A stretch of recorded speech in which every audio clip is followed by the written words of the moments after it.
ning dito sa room wala. Ano ba? This one, really siya 2.5. Other area naman is Ganun siya dali. Ang kana siya kay may quarters na siya, ma'am. Mm. And the really of gusto kanang gusto na nato dito.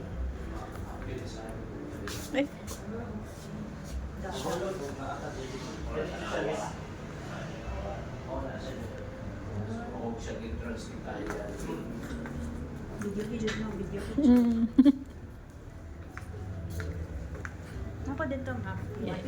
Yes, ma'am. Kani siya mga 53 floors niya. So, karon standing wala siya visible pinakataas na tower. Before kasi Horizon. Yeah, yung one floors. So, kani po na siya 53 floors siya. So, kani floor sa taas, wala siya ang penthouse. Penthouse Si- penthouse taas yun. Then there is, so nalipat. Nalipat siya pag Ang master's bedroom na as mo, right?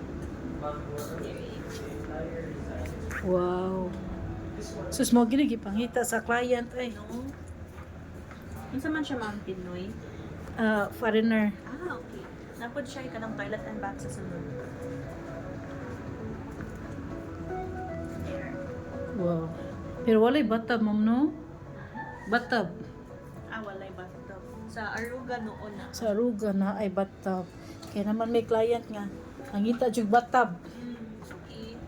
Ni mo na yung second. Second room. Pero walay labot ka itong na chairs dati. Okay.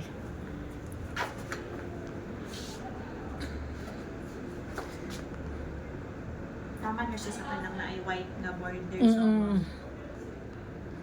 Nagino ko yung client, nangita lagi bathtub o kanang. Ang akong gihatag ang Aruga pa man niya reply. okay.